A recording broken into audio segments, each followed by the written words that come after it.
नमस्कार, वीडियो की इस अंक में देखते हैं सामान्य भूगोल। सामान्य भूगोल ये देखें तो यूपीपीएससी मुख्य परीक्षा सामान्य अध्ययन प्रश्न पत्र भी इसमें शामिल है और मार्च 1990 से 2024 यानी 1990 से मार्च 2024 तक के प्रश्न पत्र इसमें शामिल किए गए हैं। यह देखें तो समसामयिक घटना चक्र का पूर्वावलोकन पर आधारित है और सामान्य अध्ययन यह है। और इस लेक्चर में या इस अंक में हम देखेंगे सामान्य भूगोल और यह अंक जो है देखें तो अति महत्वपूर्ण या उपयोगी सिद्ध होगा यूपीपीएससी अपर पीटी एग्जाम 2025 जिसका पीटी एग्जाम प्रस्तावित है 12 अक्टूबर 2025 को। साथ ही आरओ या री एग्जाम 2023 जिसका एग्जाम संभावना है कि 1 जून 2025 या अप्रैल से जून 2025 के बीच में कराया जा सकता है 5 आरक्षित तिथियों में, जैसा कि आयोग ने अपने कैलेंडर में 28 जनवरी 2025 को जारी कैलेंडर में उल्लेख किया है और पेपर के माध्यम से सब जानकारी दी गई थी पूर्व के दिनों में। तो यह अंक जो होगा सामान्य भूगोल का होगा। और साथ ही देखें तो एसपीएससी के अंतर्गत देखें तो 71वीं BPSC PT exam 2025, MPSC JPSC UPPSC साथ ही संघ लोक सेवा आयोग यानी यूपीएससी यूपीटीपीएससी और एसएससी के लिए भी अंक अति महत्वपूर्ण होगा। और मेंस के भी कुछ पार्ट इसमें शामिल हैं, यानी इसमें देखें तो यूपीपीएससी मुख्य परीक्षा सामान्य अध्ययन के प्रश्न पत्र भी शामिल हैं, तो यह महत्वपूर्ण अंक होगा। साथ ही इसमें देखें तो माइंड मैप जो होगा वो जीएस वर्ड के माइंड मैप को भी इस लेक्चर में शामिल करेंगे।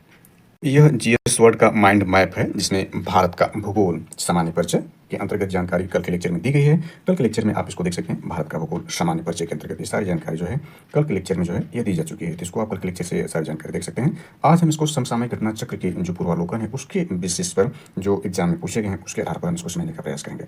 और यह नोट्स वेरी वेरी इंपॉर्टेंट है। माइंड मैप जो है जीएस वर्ड का सामान्य भूगोल है, यानी भारत का भूगोल जिसमें सामान्य परिचय दिया गया है। यानी यही अंक मैंने देखा माइंड मैप पर आधारित जो है जीएस वर्ड का जो है नोट्स है वेरी वेरी इंपॉर्टेंट है। इस पर हमने कल चर्चा किया था, ये सब जानकारी इंस्ट्रक्शन इसमें, और यही हमने कल देखा था सामान्य परिचय भारत के भूगोल के अंतर्गत। आज देखते हैं समसामयिक घटना चक्र की प्रस्तुति सामान्य भूगोल। इसमें देखें अनुक्रमण का जो दिया गया है, इसमें देखें तो सबसे पहला जो भारत का भूगोल, इसमें सामान्य परिचय के अंतर्गत ये सारी जानकारी है, इस पर आज हम चर्चा करने जा रहे हैं।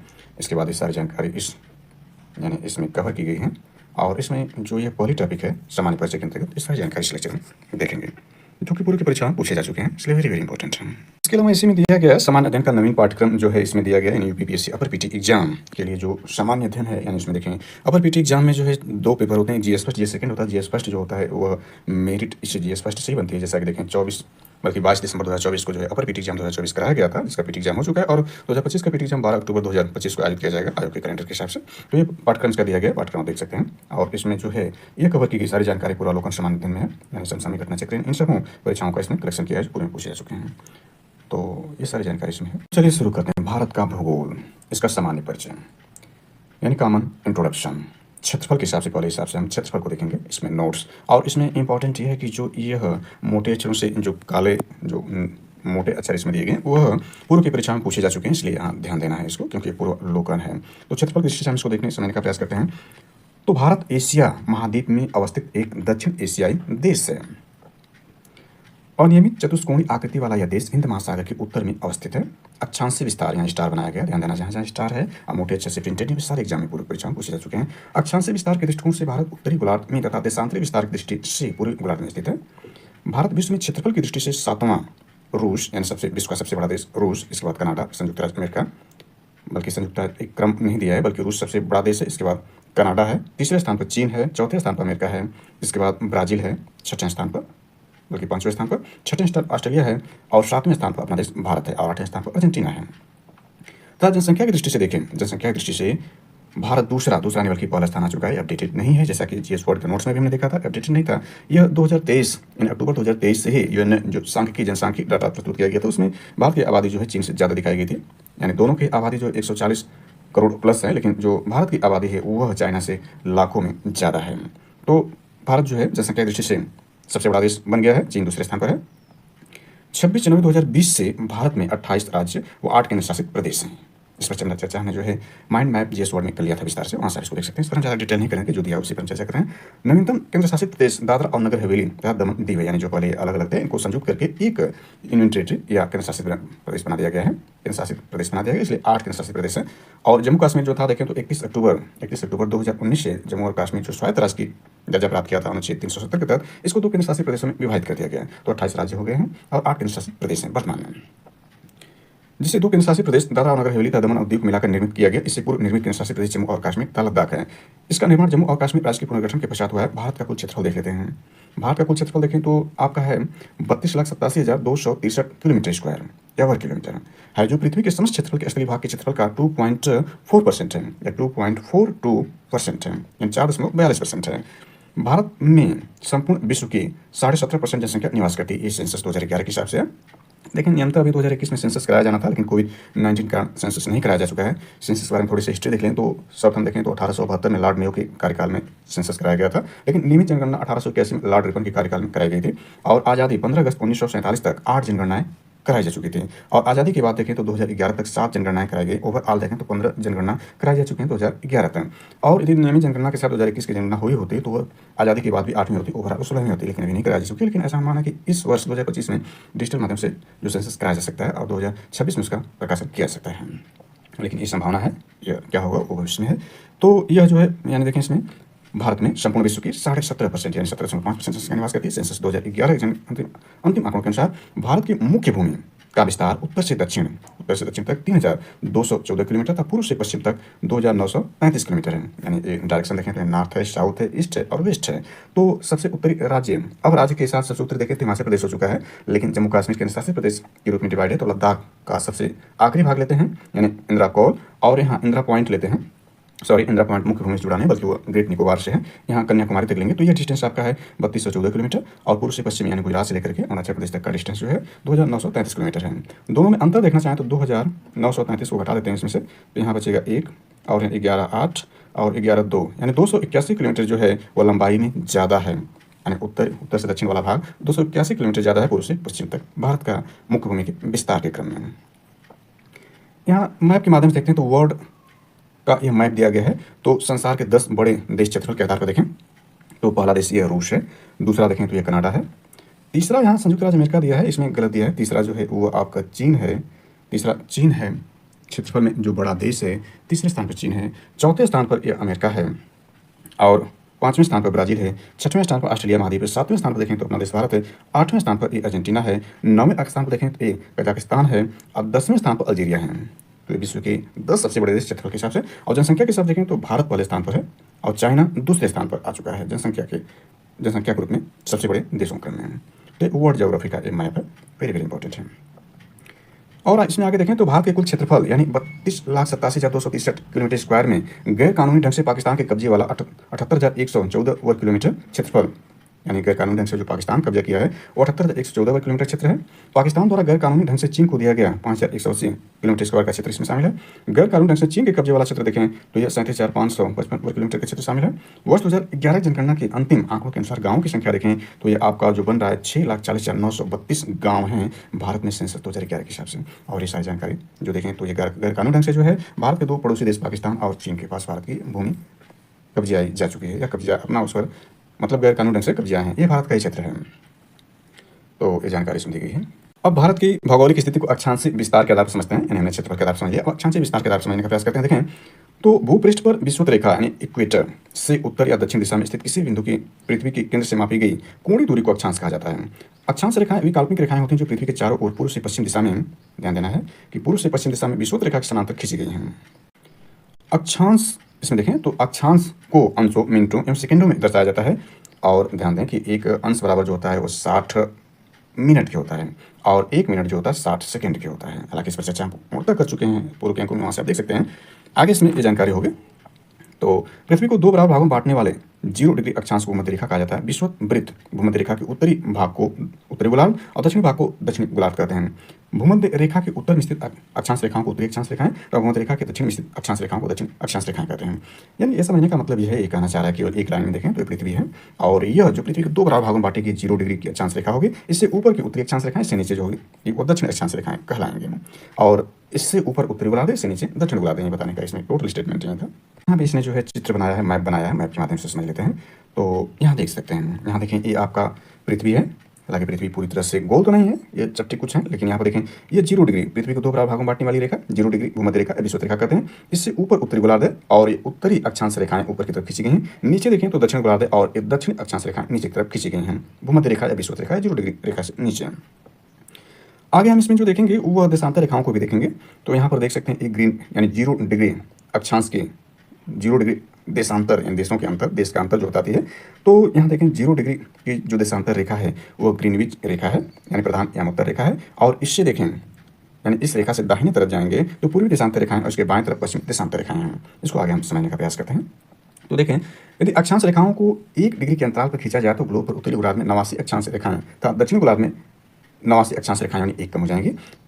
इस प्रकार विषुवत वृत्त को लेकर अक्षांश रेखाओं कुल संख्या यानी 179 89 प्लस 89 प्लस 1 होगी यानी 1 कम हो जाएगी 180 से। किन्हीं दो समांतर रेखाओं के मध्य की दूरी किन्हीं दो समांतर अक्षांश रेखाओं की मध्य की दूरी 111 किलोमीटर होती है। भूपृष्ठ पर उत्तरी ध्रुव एवं दक्षिण ध्रुव को मिलाने वाली काल्पनिक रेखा जो पृथ्वी को 2 बराबर भागों में बांटती है को प्रधान यामोत्तर रेखा यानी प्राइम मेरिडियन कहा जाता है। प्रधान यामोत्तर रेखा को 0 डिग्री देशांतर भी कहा जाता है। यह रेखा लंदन की ग्रीनविच शहर, ध्यान देना है कि लंदन की ग्रीनविच शहर से गुजरती है। इस कारण से ग्रीनविच मीन टाइम यानी GMT भी कहा जाता है। प्रधान यामोत्तर की पूर्व एवं पश्चिम, उत्तरी एवं दक्षिण ध्रुव मिलाने वाली काल्पनिक रेखाओं को देशांतर रेखाएं कहा जाता है। देशांतर रेखाएं समानांतर नहीं होती हैं। ध्रुवों से विषुवत रेखा की ओर बढ़ने देशांतर रेखाओं की मध्य की दूरी बढ़ती जाती है। विषुवत रेखा पर देशांतर रेखाओं के बीच अधिकतम दूरी देखें तो 111.33 किलोमीटर दूर होती है। यानी विषुवत रेखा पर देशांतर रेखाओं के बीच की अधिकतम दूरी ये होती है। अब भारत के संदर्भ में समझ लेते हैं, हालांकि हमने विश्व के संदर्भ में समझा, भारत के संदर्भ में इसको देखते हैं यानी अक्षांश और देशांतर रेखाओं को। तो भारत पूर्णतः उत्तरी गोलार्ध में स्थित है। संपूर्ण भारत का अक्षांश से विस्तार देखें। संपूर्ण भारत का मतलब अंडमान निकोबार द्वीप समूह यानी इसके भारत के द्वीप और प्रायद्वीपीय भारत का संपूर्ण भाग शामिल होगा। तो संपूर्ण भारत का अक्षांश विस्तार जो है 6 अंश 45 मिनट उत्तरी अक्षांश से 37 डिग्री 6 मिनट उत्तरी अक्षांश तक भारत इसके मध्य है। इसकी मुख्य भूमि यानी कन्याकुमारी से लेकर चलें तो 2 डिग्री का अंतर 2 डिग्री कम हो जाएगा, 8 अंश 4 मिनट उत्तरी अक्षांश से, और ये वहीं रहेगा 37 डिग्री 6 मिनट उत्तरी अक्षांश। एवं देशांतर में देखें तो 68 डिग्री 7 मिनट पूर्वी देशांतर से 97 डिग्री 25 मिनट पूर्वी देशांश के मध्य फैली हुई भारत यानी इसके बीच में इसका अक्षांश और देशांतर विस्तार है। ये थोड़ा सा इंपॉर्टेंट है कि इन दोनों में अंतर देखें। मुख्य भूमि और इस मुख्य भूमि का जो विस्तार है अक्षांश रेखाओं, इसमें दोनों में अंतर देखें अधिकतम और न्यूनतम में 29 डिग्री का है। उसी तरह से देशांतर रेखाओं के बीच में अंतर देखें तो 29 डिग्री का ही आएगा। इस प्रकार से यदि प्रथम हमको याद है दोनों में अक्षांश और देशांतर में तो 29 जोड़कर हम उसका विस्तार प्राप्त कर सकते हैं। उष्णकटिबंधीय क्षेत्र का विस्तार, ध्यान देना है, उष्णकटिबंधीय क्षेत्र का विस्तार जो होता है 23 डिग्री 30 मिनट उत्तरी एवं दक्षिण अक्षांशों के मध्य, अतः भारत का विस्तार उपोष्ण उष्ण एवं उपोष्ण दोनों कटिबंधों में है। जैसा कि कल हमने कटिबंधों के रूप में देखा था कि जो आपका उष्ण कटिबंध है और उपोष्ण कटिबंध है उनका विस्तार किस प्रकार से भारत इन दोनों के बीच में है, क्योंकि भारत का देखें तो 23.5 डिग्री उत्तरी और दक्षिण अक्षांशों के मध्य भारत का कटिबंध है, तो दोनों है। ज्ञातव्य है कि निम्न अक्षांश 0 डिग्री से उच्च अक्षांश 90 डिग्री के हो जाने पर दिन और रात की अवधि में अंतर आता है। उत्तरी गोलार्ध में अक्षांश का प्रभाव दक्षिण यानी उत्तरी गोलार्ध में अक्षांश का प्रभाव दक्षिण से उत्तर की ओर दिन और रात की अवधि पर पड़ता है। चलिए अब देख लेते हैं भारत एवं कर्क रेखा के बारे में देख लेते हैं। तो इसमें देखें विषुवत रेखा के उत्तर में स्थित 23.5 डिग्री यानी 23 अंश 30 मिनट उत्तरी अक्षांश को कर्क रेखा कहा जाता है। कर्क रेखा भारत के लगभग मध्य से होकर गुजरती है। कर्क रेखा भारत के कुल 8 राज्यों से होकर गुजरती है, जिसमें देखें तो गुजरात, राजस्थान, मध्य प्रदेश, छत्तीसगढ़, झारखंड, पश्चिम बंगाल, त्रिपुरा एवं मिजोरम है। इसमें इंडियन मैप यानी भारत के नक्शे के साथ देख लें, भारत एवं कर्क रेखा को यहाँ दिखाया गया है। तो देखा जा सकता है कर्क रेखा देखें तो भारत के लगभग मध्य से गुजरती है और गुजरने वाले जो 8 राज्य उसमें देखें तो पहले गुजरात है और गुजरात के जो राजधानी अहमदाबाद देख सकते हैं कि इससे नीचे है। इसके बाद मध्य प्रदेश की राजधानी यानी मध्य प्रदेश भी इससे गुजरता है। इसके बाद आपका छत्तीसगढ़ है, इसके बाद आपका झारखंड है, पश्चिमी बंगाल है और इसके बाद देखें ये आपका त्रिपुरा है और यह मिजोरम है। तो इनके मुख्य शहर देखें जैसे गुजरात की राजधानी अहमदाबाद देखें इससे नीचे है, मध्य प्रदेश की राजधानी भोपाल भी इससे नीचे लेकिन इससे काफ़ी निकट है, और छत्तीसगढ़ देख सकते हैं यह है आपका। इसके बाद ये रांची है जो झारखंड की राजधानी है, ये भी देख सकते हैं इसके नीचे और एकदम निकटतम है। इसके बाद पश्चिम बंगाल है। त्रिपुरा की राजधानी देखें, त्रिपुरा की राजधानी अगरतला इसके ऊपर है, और देखें ये आपका मिजोरम की राजधानी आइजोल भी इसके ऊपर है, उसको दिखाया नहीं गया है। तो यहाँ पर देख सकते हैं यह चित्र में दिखाया गया कि जो इससे 8 जो है भारतीय राज्य कर्क रेखा पर यहाँ कर्क रेखा से गुजर रही है। और यदि इसमें शामिल कर लें विश्व के देशों को भी, जैसे हमने देखा कि भारत के जो 8 राज्य शामिल हैं, यदि विश्व के देशों को शामिल कर ले जो जहाँ से कर्क रेखा गुजरती है तो उसमें महत्वपूर्ण रूप से मैक्सिको है, यानी मैक्सिको से कर्क रेखा गुजरती है। इसके बाद क्यूबा है, पश्चिमी सहारा है, इसके बाद अल्जीरिया है, लीबिया है, मिस्र है यानी इजिप्ट है, ताइवान है, लाल सागर है, म्यांमार है, सऊदी अरब है, संयुक्त अरब अमीरात है, ओमान है, चाइना है और बांग्लादेश शामिल है। और साथ ही ध्यान दें भूमध्य रेखा किन देशों को गुजरती है। तो भूमध्य रेखा देखें तो Ecuador, Colombia, Brazil, Gabon, Congo, Niger, Uganda, Kenya, Somalia, Indonesia और सिंगापुर से भूमध्य रेखा को गुजरती है। और मकर रेखा देखें तो यह Chile, Argentina, Paraguay, Brazil, Namibia, Botswana, दक्षिण अफ्रीका, मोजाम्बिक, मेडागास्कर, ऑस्ट्रेलिया यानी ऑस्ट्रेलिया, पश्चिमी ऑस्ट्रेलिया, उत्तरी ऑस्ट्रेलिया और क्वींसलैंड से होकर गुजरती है। ध्यान दें कि अफ्रीका की कांगो नदी विषुवत रेखा को और लिम्पोपो नदी मकर रेखा को 2 बार काटती हैं। मिस्र में स्वेज नहर लाल सागर की भूमध्य सागर से मिलती है, यानी मिस्र में स्वेज नहर लाल सागर को भूमध्य सागर से मिलाती है। अफ्रीका महाद्वीप ऐसा महाद्वीप है जहां पर देखें तीनों रेखाएं होकर गुजरती हैं, यानी जिसमें कर्क रेखा, मकर रेखा, भूमध्य रेखा तीनों रेखाएं गुजरती हैं। चलिए इसको वर्ल्ड ज्योग्राफी में हम समझ लेंगे, हालांकि भारत के दृष्टिकोण से हम समझ रहे हैं। तो यहाँ देखें, सूर्य के उत्तरायण होने के बाद से ही उत्तरी गोलार्ध में दिनों की अवधि बढ़ती जाती है। 21 जून एवं इसके निकटतम तिथि को सूर्य उत्तरायण स्थिति की सर्वोच्च बिंदु कर्क रेखा पर होता है। इस समय उत्तरी गोलार्ध में दिन की अवधि सर्वाधिक एवं रातें सबसे छोटी अवधि की होती हैं, तथा दक्षिण गोलार्ध में इसकी विपरीत स्थिति होती है। माही नदी कर्क रेखा को 2 बार काटती है। यानी ध्यान दें कि जो यहाँ उत्तरी गोलार्ध में भारत है, तो यदि विश्व का मैप देखें, यानी यहाँ पर विश्व के मैप को हमने पूर्व में देखा था, यानी विश्व के मैप को देखें तो यहाँ आपका जो यह है भारत से होकर जाने वाली जो आपकी मकर रेखा है, अब भूमध्य रेखा है और इसके बाद एक कर्क रेखा है। तो इसमें ध्यान दें कि ये जो आपका है, यानी इसमें जो है 21 जून को, जिसमें यूएनओ द्वारा भारत के प्रस्ताव पर 21 जून को विश्व योगा दिवस मनाया जाता है, यहाँ कर्क रेखा पर जो होती है 21 जून को सूर्य लंबवत चमकते हैं। और देखें तो आपका 23 दिसंबर को जो है कर्क रेखा सूर्य जो है मकर रेखा पर लंबवत चमकते हैं। तो यह जो है 2024 में विश्व ध्यान दिवस मनाने का प्रस्ताव इन द्वारा इसको स्वीकृत किया गया है। और उत्तरी गोलार्ध में 21 जून को सबसे बड़ा दिन होता है और 23 दिसंबर को जो दक्षिण गोलार्ध सबसे बड़ा दिन होता है। और आते हैं क्रमशः जहाँ पर दिन बड़ा होता है छोटी होती जाती हैं, तो ये स्थितियाँ रही। और देखें तो आपका 23 सितंबर और 21 मार्च को जो होता है सूर्य भूमध्य रेखा पर लंबवत चमकते हैं, यानी इस अवधि में दिन और रात दोनों बराबर होते हैं, दोनों गोलार्धों में। तो इस पर चर्चा पूर्वक हम कर चुके हैं, वहाँ से आप इसको समझ सकते हैं। चलिए आगे इसको देख लेते हैं। तो इसमें देखें आपका जो ए पूछ देता है, अक्सर एग्जाम में पूछता है कि जो कर्क रेखा उससे नज़दीक कौन से जो है भारत के 8 राज्यों में, या फिर जो भारत के जो मुख्य शहर हैं वो कर्क रेखा से निकटतम दूरी पर है। तो उसको देख सकते हैं कि महत्वपूर्ण भारतीय नगरों की अक्षांशीय स्थिति देखें तो अगरतला देखें तो ये आपका 23 डिग्री 50 मिनट पर है। गांधीनगर देखें तो 23 डिग्री 19 मिनट पर है। जबलपुर देखें तो 23 डिग्री 11 मिनट पर है। उज्जैन देखें तो 23 डिग्री 9 मिनट पर है। कोलकाता देखें तो 22 डिग्री 30 मिनट पर है। नागपुर देखें 21 डिग्री 9 मिनट पर है। अहमदाबाद 23 डिग्री 2 मिनट पर है। वाराणसी 25 डिग्री 18 मिनट पर है। भोपाल 23 डिग्री 25 मिनट पर स्थित है। और जैसा कि हम जानते हैं कि कर्क रेखा जो है वह 0 डिग्री अक्षांश या भूमध्य रेखा से 23.5 डिग्री उत्तर में है। तो 23.5 का मतलब 23 डिग्री 30 मिनट। इसके निकटतम देखें भारत का कौन सा शहर स्थित है, यानी 23 डिग्री 30 मिनट, 23 डिग्री 30 मिनट के आसपास देखें कौन सा है। यानी दिए गए इसमें जो सबसे निकटतम वो भोपाल है, क्योंकि 23 डिग्री 25 मिनट पर यह है। दूसरा निकटतम देखें तो गांधीनगर है, आपका 23 डिग्री 19 मिनट पर है।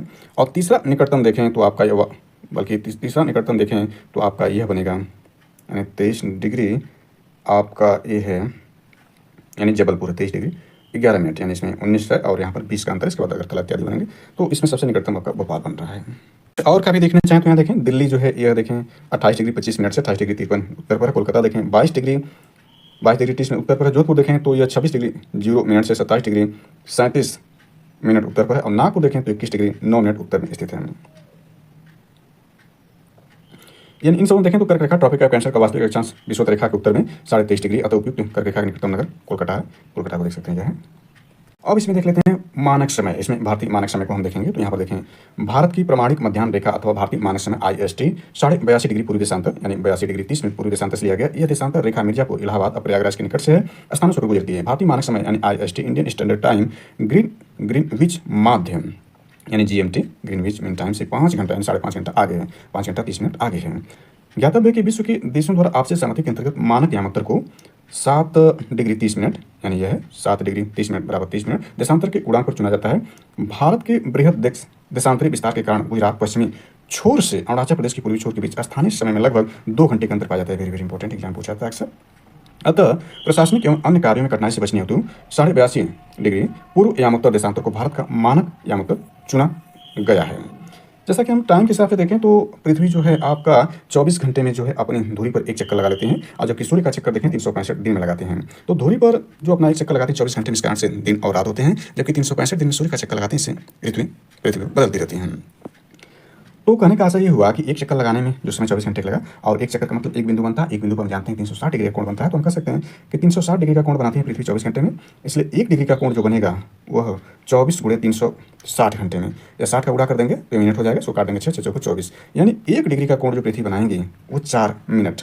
1 डिग्री पर पृथ्वी द्वारा कोण बनाए, यानी 1 डिग्री का कोण बनाने में कितना समय लगेगा, 4 मिनट का समय लगेगा। अब दोनों तरफ 15 गुणा कर देते हैं तो 15 डिग्री का कोण बनाने 15 चौको 60 मिनट अर्थात 1 घंटा लगेगा। यानी 15 डिग्री का अंतर होने पर 1 घंटे का अंतर आता है। तो ये जानकारी इसमें रही। आगे इसमें देख लेते हैं तो यहाँ पर भारत का मैप दिखाया गया है। भारत की मानक समय रेखा देखें तो 82.5 डिग्री पूर्वी देशांतर है, और भारत की 5 राज्यों से होकर रेखा गुजरती है। इसमें देखें उत्तर प्रदेश शामिल है, यानी इलाहाबाद प्रयागराज से गुजर रही है। इसके बाद देखें तो आपका छत्तीसगढ़, उड़ीसा है, आंध्र प्रदेश है और इसके बाद मध्य प्रदेश भी शामिल है। 1 2 3 4 5 जो भारतीय राज्य इसमें शामिल है, जहाँ से यह आपकी भारतीय मानक समय रेखा गुजर रही है। तो इसमें देखें आपका भारतीय मानक समय की यामात्रा रेखा उत्तर प्रदेश, मध्य प्रदेश, छत्तीसगढ़, उड़ीसा, आंध्र प्रदेश कुल 5 प्रदेशों को गुजरती है। प्रधान यामात्रा 0 डिग्री के पूर्व एवं पश्चिम दोनों 180 डिग्री तक देशांतर रेखाएं होती हैं। तो कुल मिलाकर देशांतर रेखाओं की संख्या 360 तक है। सभी देशांतर रेखाएं पृथ्वी को 2 बराबर भागों में, ध्यान देना है कि सभी देशांतर रेखाएं पृथ्वी को 2 बराबर भागों में विभाजित करती हैं। ग्रीनविच या प्रधान यामात्रा रेखा के पूर्व में स्थित 180 डिग्री तक सभी देशांतर पूर्व देशांतर एवं पश्चिम की ओर स्थित 180 डिग्री तक के सभी देशांतर रेखाओं पश्चिम देशांतर कहा जाता है। पृथ्वी 24 घंटे यानी देखें 1440 मिनट में 360 डिग्री कोण घूम जाते हैं तथा कुल देशांतर रेखाओं की संख्या 360 है। अतः 1 डिग्री देशांतर घूमने में पृथ्वी को 4 मिनट यानी 1440/360 कर देंगे, जैसा कि हमने देखा समय लगता है। इस प्रकार प्रत्येक 15 डिग्री देशांतर पर 1 घंटे का अंतर होता है। सूर्य पूर्व में उदित होता है क्योंकि पृथ्वी पश्चिम से पूर्व यानी पश्चिम से पूर्व अपनी धुरी पर घूम रही हैं। यानी पश्चिम से पूर्व जो घूमते हैं, देखें तो जो सौरमंडल में 6 ग्रह हैं, यानी जिसमें शुक्र और अरुण को छोड़ दें, शुक्र अरुण जो है आपका पूर्व से पश्चिम तरफ घूमते हैं, इसलिए वहाँ जो सूर्योदय होता है पश्चिम में, सूर्यास्त पूर्व में होता है। लेकिन जो आपके शेष 6 ग्रह हैं जिसमें पृथ्वी भी शामिल है, वो पश्चिम से पूर्व अपनी धुरी घूमते हैं, इसलिए यहाँ सूर्योदय पूर्व में और सूर्यास्त पश्चिम में होता है। तो यानी पृथ्वी कैसे घूम रही है? पश्चिम से पूर्व अपनी धुरी पर घूम रही है। अतः 0 डिग्री प्रधान यामात्रा से पूर्व की ओर जाने पर जीएमटी से आगे, क्योंकि पश्चिम से पूर्व की ओर घूम रही हैं, तो पूर्व की ओर जाने पर समय जीएमटी से आगे लेंगे और पश्चिम की ओर जाने पर जीएमटी से पीछे रहता है। 0 डिग्री से 180 डिग्री पूर्व की ओर जाने पर 12 घंटे की अवधि लगती है। अतः यह ग्रीनविच समय से 12 घंटे आगे रहता है। इसी प्रकार 0 डिग्री से 180 डिग्री पश्चिम की ओर जाने पर ग्रीनविच समय से 12 घंटे पीछे का समय मिलता है। 180 डिग्री पूर्व 180 डिग्री पश्चिम देशांतर में कुल 24 घंटे अर्थात एक दिन रात का अंतर पाया जाता है, दिन रात का अंतर पाया जाता है। इसके बाद देखें भूपृष्ठ पर 180 डिग्री पूर्व एवं पश्चिम यामात्रा के लगभग 7 स्थलखंडों को छोड़ते हुए निर्धारित की गई काल्पनिक रेखा अंतर्राष्ट्रीय तिथि रेखा इंटरनेशनल डेट लाइन कहलाती है। और इसमें ध्यान दें कि जो अंतर्राष्ट्रीय तिथि रेखा है वो देखें तो आर्कटिक सागर, चूंकि सागर, बेरिंग स्ट्रेट व प्रशांत महासागर से होकर गुजरती है। 180 डिग्री देशांतर को अंतर्राष्ट्रीय तिथि रेखा कहा जाता है। जबकि ध्यान दें कि जो 0 डिग्री देशांतर रेखा है, 0 डिग्री जो देशांतर रेखा है वो अंटार्कटिका के अतिरिक्त जिन 8 देशों से होकर गुजरती है उसमें आपका जो शामिल है वह घाना है, अल्जीरिया है, टोंगो है, माली है, इंग्लैंड है, बुर्किना फासो, स्पेन और फ्रांस है। इसको याद करने का तरीका हालांकि पूर्व के अंक में बता दिया था कि जो अंटार्कटिका के अतिरिक्त 0 डिग्री की जो रेखा है या देशांतर रेखा है, भूमध्य रेखा है, वह अंटार्कटिका के अतिरिक्त जिन 8 देशों से गुजरती है उसका जो ट्रिक्स है वह है गेट मी BSF है, BSF है। इसमें G आपका घाना है, A अल्जीरिया है, T इसमें देखें तो टोंगो है, M देखें तो माली है, E इसमें इंग्लैंड है, B इसमें बुर्किना फासो है और S इसमें स्पेन है और F इसमें फ्रांस है। S इसमें और या फ्रांस है। 8 देश हैं, कुल मिलाकर 9 देशों से या 9 अंटार्कटिका मिला तो 9 और कुल 8 देशों से 0 डिग्री की रेखा गुजरती है।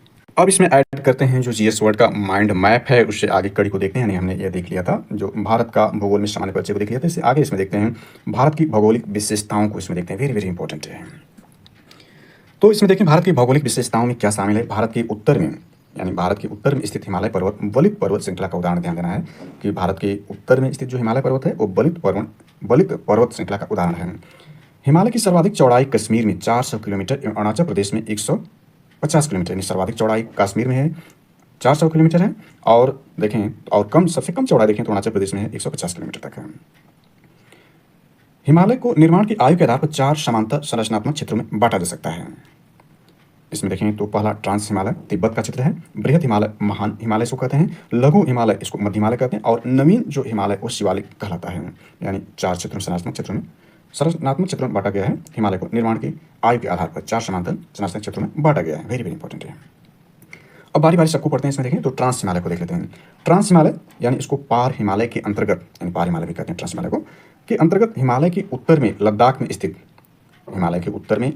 स्थित 3 पर्वत श्रेणियों को शामिल किया जाता है, जिसमें काराकोरम पर्वत श्रेणी, लद्दाख पर्वत श्रेणी और जास्कर पर्वत श्रेणी शामिल हैं। यानी ये सारी श्रेणी देखें तो लद्दाख में, यानी केंद्र शासित प्रदेश लद्दाख में स्थित हैं। और काराकोरम में ही भारत की जो सबसे ऊंची चोटी K2 स्थित है। आगे इसमें मिलेगा, आगे दिया है, नीचे ही दिया है। तो आगे यहाँ देख सकते हैं K2 या गार्डविन ऑस्ट्रिन 8611 मीटर काराकोरम की सर्वोच्च चोटी है, तब भारत की भी सबसे ऊंची चोटी है। ट्रांस हिमालय का निर्माण हिमालय से पूर्व हो चुका था। काराकोरम पर्वत श्रेणी पर 4 प्रमुख ग्लेशियर पाए जाते हैं। वेरी वेरी इंपॉर्टेंट है कि जो ये 4 प्रमुख ग्लेशियर पाए जाते हैं और यह देखें तो भारत का सबसे बड़ा ग्लेशियर भी इसमें शामिल है, सियाचिन ग्लेशियर देखें तो 76.44 किलोमीटर यह लंबा है। इसके बाद इस पर देखें 61 किलोमीटर लंबा है। इसके बाद बियाको देखें 60 किलोमीटर लंबा और बाल्टोरा जो 58 किलोमीटर लंबा है। काराकोरम पर्वत श्रेणी पर 4 प्रमुख ग्लेशियर पाए जाते हैं। वेरी वेरी इंपॉर्टेंट है। काराकोरम कहाँ पर है? यह भारत के लद्दाख में स्थित है। इसके बाद इसमें देखें तो तिब्बत में काराकोरम को कैलाश श्रेणी कहते हैं। लद्दाख पर्वत श्रेणी पर अराकापोसी शिखर वेरी वेरी इंपॉर्टेंट है। लद्दाख पर्वत श्रेणी उत्तर में श्योक नदी तथा दक्षिण में सिंधु नदी के बीच में स्थित है। यानी लद्दाख पर्वत श्रेणी किसके बीच में है? तो उत्तर में श्योक नदी तथा दक्षिण में सिंधु नदी के बीच में स्थित है। सिंधु नदी लद्दाख और जास्कर पर्वत श्रेणियों के मध्य प्रवाहित होती है। यानी सिंधु नदी जो देखें कहाँ प्रवाहित होती है? तो लद्दाख और जास्कर पर्वत श्रेणियों के मध्य प्रवाहित होती हैं।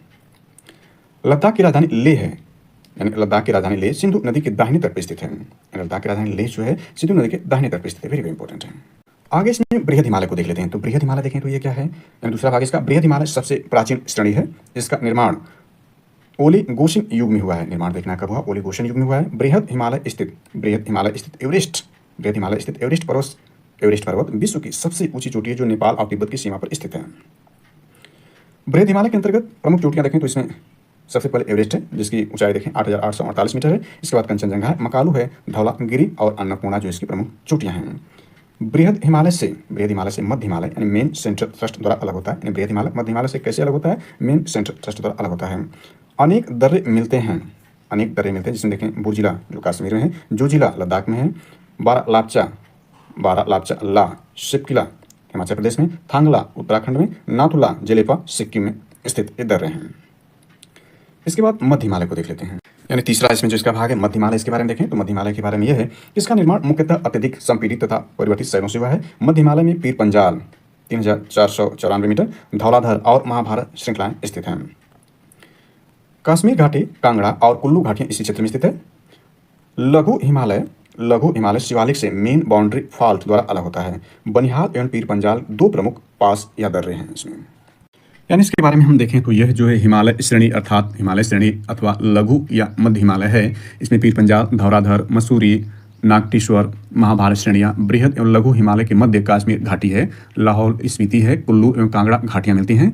यहाँ आल्पाइन चारागाह है जिन्हें कश्मीर घाटी में मर्ग जैसे गुलमर्ग, सोलमर्ग इत्यादि कहा जाता है तथा यूके में यानी ये आपका उत्तराखंड में बुग्याल या प्यार कहा जाता है। शिमला, कुल्लू, मनाली, मसूरी, दार्जिलिंग इत्यादि इसमें स्थित हैं। इसके बाद इसके आखिरी भाग को देखते हैं जो नवीन भाग है। इसको शिवालिक या बाह्य हिमालय कहते हैं। यह हिमालय का सबसे नवीनतम भाग है। इसके निचले भाग को तराई कहते हैं। शिवालिक क्षेत्र के गिरिपद क्षेत्र में फैले समतल मैदान को भाबर कहा जाता है। हिमालय को पश्चिम से पूर्व तक नदी घाटियों की सीमाओं के आधार पर भी वर्गीकृत किया गया है। जैसे देखें ये वेरी वेरी इंपॉर्टेंट है। पंजाब हिमालय कहाँ तक है? सतलज और सिंधु के बीच, यानी सतलज नदी और सिंधु नदी के बीच का जो भाग है पंजाब हिमालय। कुमाऊं हिमालय देखें तो सतलज नदी और काली नदी के बीच जो स्थित है कुमाऊं हिमालय है। इसके बाद नेपाल हिमालय जो है काली और तिस्ता नदियों के बीच नेपाल हिमालय है। इसके बाद देखें तो असम हिमालय भी है। असम हिमालय जो है तिस्ता और दिहांग नदियों के बीच असम हिमालय है।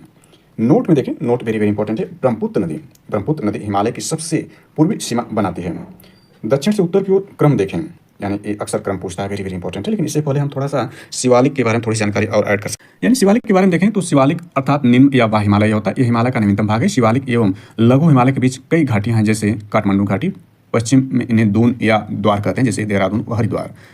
शिवालिक के निचले भाग को तराई कहते हैं, हमने देख लिया था। अब इसमें चलते हैं, यहाँ पर देखें तो यह आपका जो वेरी वेरी इंपॉर्टेंट है कि पहला हमने नोट में देख लिया था। ब्रह्मपुत्र नदी हिमालय की सबसे पूर्वी सीमा बनाती है। इसके बाद क्रम जो अक्सर एग्जाम पूछा जाता है, दक्षिण से उत्तर की ओर क्रम जो है उसको देख सकते हैं। जो दर्रे हैं उनको दक्षिण से, यानी ये आप देख सकते हैं कि भारत का जो मैप में नॉर्थ होगा, साउथ होगा, ईस्ट होगा और वेस्ट होगा। इस आधार पर देखें तो यहाँ से दक्षिण से उत्तर के क्रम में देखें तो सबसे उत्तरी भाग और सबसे दक्षिणी भाग, इनमें सबसे दक्षिण की तरफ पीर पंजाल होगा, फिर इससे उत्तर में जास्कर होगा, फिर से उत्तर में लद्दाख और सबसे उत्तर में जो है दिए गए विकल्पों के हिसाब से काराकोरम होगा। भारत की श्रेणी में दक्षिण से उत्तर की क्रम ही देखा गया है। इसके बाद देखें अक्साई चीन लद्दाख पठार का भाग है। पटकाई पहाड़ियाँ देखें, जो पटकाई पहाड़ियाँ उसमें असम, मणिपुर, मेघालय, मिजोरम एवं नागालैंड से संलग्न है पटकाई पहाड़ियाँ। इसके बाद देखें गारो खासी जयंतिया पहाड़ियाँ मेघालय में अवस्थित हैं। इसके बाद हिमालय का विस्तार देख सकते हैं। हिमालय का विस्तार देखें तो जम्मू कश्मीर, हिमाचल प्रदेश, उत्तराखंड, सिक्किम, अरुणाचल प्रदेश, मेघालय, नागालैंड, मणिपुर, मिजोरम, त्रिपुरा के अलावा असम और पश्चिम बंगाल के पहाड़ी क्षेत्रों तक फैला हुआ है हिमालय का विस्तार। जम्मू कश्मीर जो 2 केंद्र शासित प्रदेशों में 31 अक्टूबर 2019 को बढ़ चुका है, तो जम्मू कश्मीर और इसमें लद्दाख को भी शामिल करना होगा भारतीय केंद्र शासित प्रदेशों में, तो ये आपका शामिल है। इसके बाद महत्वपूर्ण रूप से देख लेते हैं, वेरी वेरी इंपॉर्टेंट यह है कि महत्वपूर्ण श्रेणी का पूर्व से पश्चिम की ओर सही क्रम देखें, यानी पूर्व से पश्चिम पूर्व का पश्चिम का मतलब ये हुआ कि आपका जो 7 सिस्टर स्टेट हैं भारत में, वहाँ से लेकर के जम्मू कश्मीर की तरफ जो चलेंगे, पूर्व से पश्चिम की तरफ आना है, तो पहाड़ियों का क्रम क्या बनेगा? तो सबसे पूर्व में जो आपका होगा कंचनजंगा, उससे आगे पश्चिम तरफ मकालो, फिर एवरेस्ट, फिर अन्नपूर्णा, फिर धौलागिरी होगा। यानी सबसे पश्चिम में धौलागिरी पर्वत है और इन सबों में सबसे पूर्व में आपका कंचनजंगा है। सिंधु नदी घाटी जास्कर एवं लद्दाख श्रेणियों के मध्य अवस्थित है।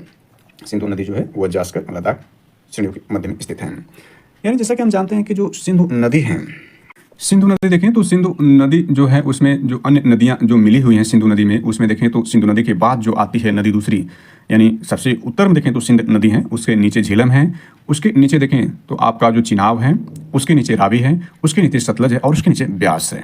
तो ये जो 5 नदियाँ पंचनद होता है, इसी से पंजाब पड़ा है पंचनद। यानी आप कह सकते हैं कि झेलम, चिनाब, रावी, सतलज और ब्यास, ये नदियाँ ब्यास नदी पर बाद बना है। इस पर हम ज़्यादा चर्चा नहीं कर रहे हैं, आगे आएगा तो इसको चर्चा कर लिया जाएगा उस पर। और जो हमने 5 नदियाँ बताया उसमें से सबसे मुख्य नदी देखें तो चिनाब नदी है, और चिनाब नदी पर ही जो है देखें, चिनाब नदी पर जो भारत और पाकिस्तान के बीच जो विवादित परियोजनाएं हैं उसमें दुलहस्ती परियोजना है, सलाल परियोजना है और बगलहार परियोजना है।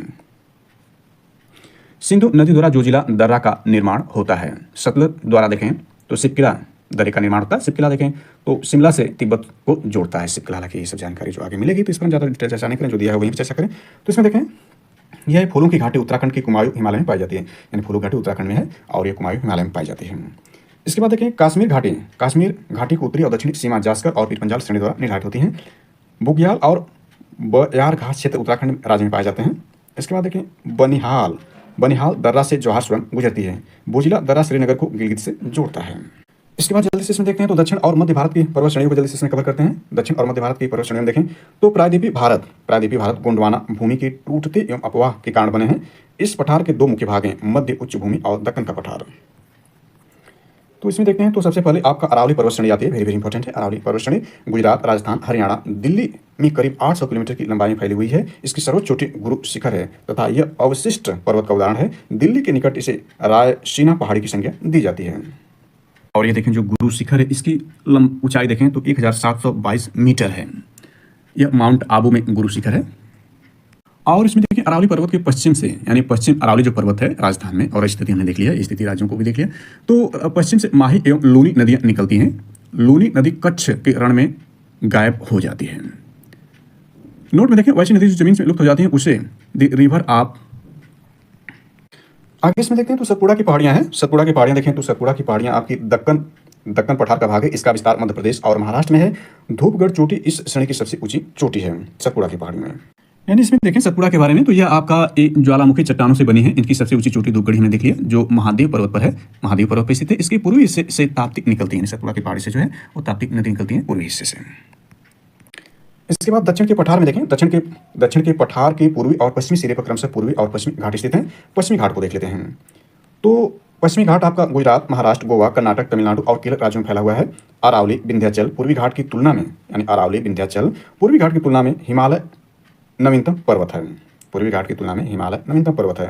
ये पश्चिमी घाट के बारे में जानकारी दी जा रही है। इसके बाद देखें पश्चिमी घाट को सह्याद्री के नाम से जाना जाता है। इसकी सबसे ऊंची चोटी अनाईमुड़ी जो केरल में है। पूर्वी घाट पर सबसे ऊंचा शिखर देखें तो महेंद्रगिरी है।